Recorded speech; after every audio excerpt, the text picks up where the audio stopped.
as a coach, you can accept it because when the calls go their way, they're automatic. Cash money at the stripe, ATM time. So it more than makes up for the charge calls they might get whistled for. And for the Clippers, their most potent offensive weapon is Chris Paul, coming off the pick and roll and attacking with great ball handling skills and vision. You want to create space for that. Defense more often than not will help in the front court, and that's when things really open up for Paul in terms of Derek Favors, a really nice fit in Utah. Tough, has a low-key, low-maintenance personality. Doesn't seem to get bothered by attention and accolades. All he does is work. Tacks a few more points onto their lead with the Tomahawk. Ah, that's bringing it down hard. Clark, bring it down hard, my brother.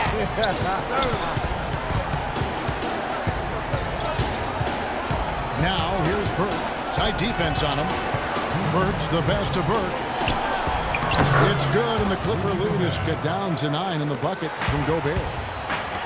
And Favors last season, guys, signing a 4-year extension with the Utah Jazz. Yeah, he wanted to stay in Utah, and they've certainly been happy to have him. A foundational piece for this team, no question. Burke kicks to Gobert. That's good. Gobert's got 14 points. Just seems like they're finding an open lane to the hoop every time down. That's 5 buckets in a row for them in the paint. Yeah, on the flip side, Steve, the defenders have to show more fight on the interior. What a performance. Just look at the game for Miller. 16 points, and he's hit the mark twice from three-point range as well. Well, it's no secret. I mean, the more points he can come up with from out there, the better off they'll be offensively with their spacing. Well, a major downfall for a young team is often getting road wins, and that was tough for the Jazz last year. So tough, in fact, Kevin, they were the worst in the West when it came to road wins. The feed now to Hayward. Fires from the line, and that one's good. You start hitting a few of those mid-range shots, and it can open up your whole game. The drive by Paul. Miller kicks to Paul. Here's Johnson. Hayward grabs the board. Jazz were the worst in the West last year on the road, as you mentioned. Only 9 wins in all. They really showed their youth and inexperience at times. Dish now to Favors. Passes it to Burke. And stolen by Jordan. They get it back. The defense was ready for him that time, and they had to be. He is so powerful in the lane. Now here's Burke, defended by Paul. Obvious foul. And he took a hit right there and earned those free throws. The Jazz have been all 4 of their chances so far in this one. Well, this is something they'd like to improve, guys. About 72% on their free throw percentage for the season. You know, the numbers from the line, guys, are close to where they were last year. But just a tad worse. So we've reached the end of the first half of play.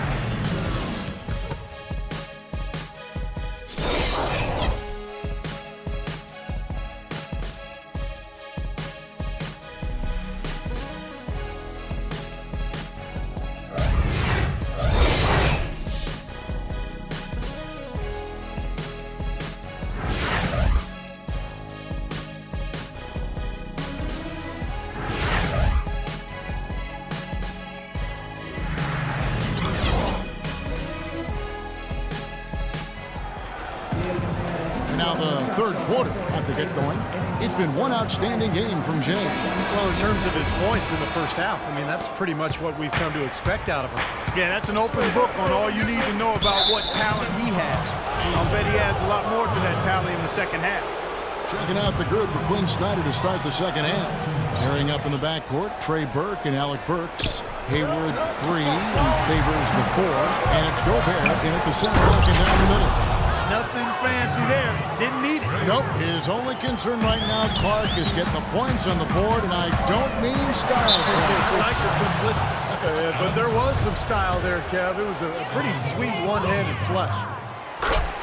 Utah was such a fixture in the playoffs for so many years, almost decades it seems, but recently they've not been that kind of a team, and the work is cut out for this franchise to get back to being a playoff. Let's go now to the sideline and catch up with Doris Burke. Hey, Doris. Well, Kev, the Utah Jazz with 2 great point guard prospects in Trey Burke and Dante Exum. Can they play together? Head coach Quinn Snyder said, "We talk about positions in a rigid way, but you just figure out how to play together. The league is heading that way anyway, with guards that can make multiple plays. It makes matchups hard. Hard to doubt that, guys." Well, certainly two players who can score and set the table, Doris. It should be fun to watch. Fades, and again, Blake Griffin. Griffin's got 4 this quarter. And after that last game, Clark, I'm not surprised to see him so hot. He's got it rolling right now. Griffin on the double team. Burke kicks to Gobert. A rim-rattling two-handed jam. Cutting into that lead a little bit. Way to finish. And the basket is still shaking. Oh, man, he's got so much power. Gobert pulls it in. Gobert's got his 4th rebound in this one. Burke with it, and it's Miller picking him up. Burke kicks to Gobert. That's good. The assist that time from Burke. Burke's got his assist totals piling up. 11 now for him. There's Miller with the 3, and he gets it to go. Miller's got 23. And you can't leave him alone, especially from long range. Here's Hayward. Can't get it to go. Good D by Johnson. Los Angeles leading by 7. Puts one up from 19. And that's good off the glass that time. Paul's got his 2nd bucket tonight. Coming out strong here in the 3rd quarter. That's 4 for 5 shooting for this team. Blake Griffin has been an all-star from his first season. He came in averaging 22 and 12. It's not always easy to improve on numbers like that, but Griffin, bit by bit, is doing just that. And let's get this update now from Doris Burke, who's across the way on the sideline. Hey, Kevin, I was able to listen in on what Quinn Snyder was going over with the team. He thinks there are opportunities for second-chance points out there and implored them to go hard to the offensive glass for the remainder of this game. The next message he had for them was that they should be attacking the basket on offense. He felt very strongly that the defense they're up against is vulnerable down low. Those could prove to be crucial changes to their strategy with this game getting ready to enter the stretch drive, Kevin. And thank you for that, Doris. And Griffin improving offensively. Defense has come slow. He's got short arms, relatively speaking, and that limits him as a shot blocker. But he can do better, avoiding cheap fouls and reacting more quickly in hard situations. I'll tell you, with his work ethic, there's no reason he can't get there. He shot the ball exceptionally well as they built this lead for themselves here. Here's Burks, rejected by Jordan, and he recovers it, and taken away by Paul. They're running, pushing it up. Johnson with it. Favors picks him up, fires from 18, and Paul with the basket on the assist by Johnson. Johnson's got 4 assists now tonight.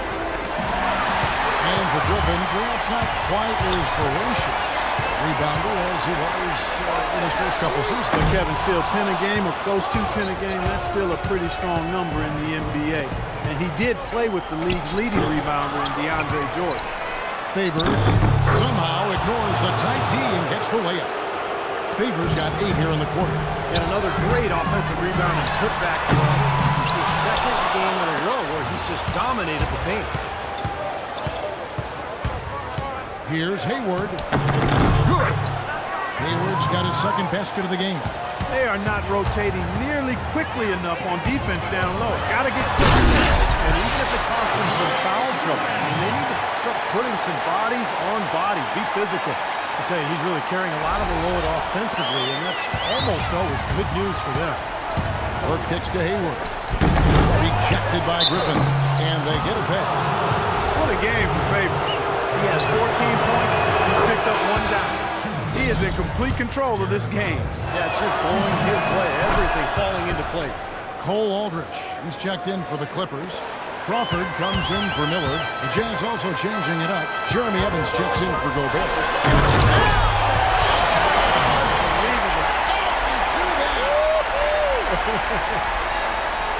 I just heard a little rumble in the background. That was thunder. Fellas, he's going to make it rain out here. Did we really just see that? Someone tell me. Were we seeing things? That was unreal. I can't believe it either. Exum dishes to Evans. It's hauled in by the Clippers. Well, the defender was on him like glue, all up in his airspace. Very low percentage shot against that game. Yeah, you're right. Best not to force it when you've got someone draped all over you like that. You got to move the ball on. Exum with it, and it's Aldridge picking him up, and Ball over to help. Well, guys, you talk about the growth of the game internationally, but different time zones can make it a challenge for other countries to enjoy the game live. You look at China, for instance, a growing market for the game, but they're 12 hours ahead of East Coast time and 15 hours ahead of the West Coast. But if you're a junkie for hoops, I guess you'll adjust to the time zone. Some nice passing here by Los Angeles. Here's Griffin. Good, and Ball gets the assist. And that's now 30 points for Blake Griffin. And as hot as he's been this quarter, the game plan should be simple. Get him the ball and get out of the way. And Favors kicks to Evans, and he stuffs it. What a pass to set him up. Cutting into the lead with a huge one-hand throwdown. That's how to get your team back into it. Yes, sir. That may put a little life back into this team. And Commissioner Silver raising the possibility that the NBA might consider tweaking starting times to reach more people in China. Well, tough to make that work. I mean, I think a featured Saturday night game on the West Coast could translate to a Sunday morning matinee in China, so that might be the best way to do it. And Griffin slams it in. So I tell you, he squeezed that on as tight as he could before that throwdown. Yeah, no way he was going to lose that thing on the way up. You're right, Clark. Well, better safe than sorry. I mean, you got to be sure when you're in traffic. Exum with it, and Crawford picks him up defensively. Evans passes to Burks, and he gets the bucket. Burks has got 10 points. Nice pass. That one was right on target. Johnson against Hayward. Johnson dishes to Paul. Stolen by Exum. By himself. Throws down the breakaway jam. There's that transition offense. Push the ball up the floor. The defense can't get set up, and you can get some easy hoops that way. Well, the steal made it possible. It all starts with the defense, and they could use a few more sequences like that one. And Paul over to help. Pass to Evans. Poke loose, and it's out of bounds. Utah able to retain possession here. For the Clippers, Pierce comes in for Blake Griffin. And Lance Stevenson subbed in for Johnson. The Jazz making a switch here. Here's Ingles. Through on the 14-footer. And here is Los Angeles now. Leading by 12. Next step for them, the Knicks coming out here to play. Yeah, some good matchups. And that New York Knicks game is one I'll have an eye on. Crawford outside, and he gets it to go. Crawford's got 5 points now this quarter. How about the passing? They are moving the ball without any thought, without any agenda. It's hard to overstate all the points they've scored on assists today. Beautiful to watch. Flying high and throwing down the hard one-hander. One of his favorite moves right there, guys. And he does it as well as anyone. Tremendous skill in the air. And Paul gets it to go in. Well, another open jump shot there. Their defense not putting up much of a fight.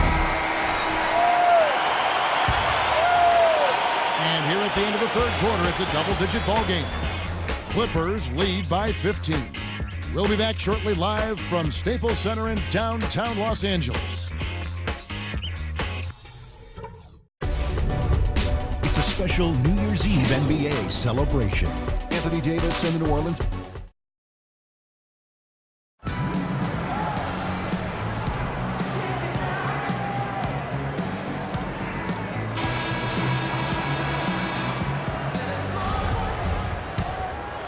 Here's Paul. CP3 and Jamal Crawford make the bet. Here's out there with Smith. And it's Aldridge in at the pivot spot, manning the middle. That's who's out there for the Clippers. All right, we'll take a look now at how the points have been generated so far. A scoring breakdown for Los Angeles.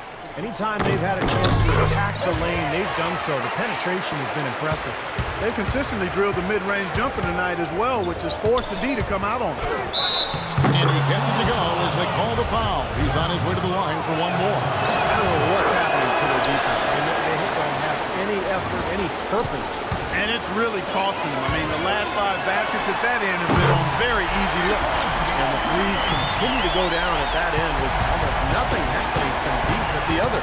But the way to turn that around is defensively, by stopping their outside shot, not by getting into a shootout. And Gobert gets to Burke. Here's Booker.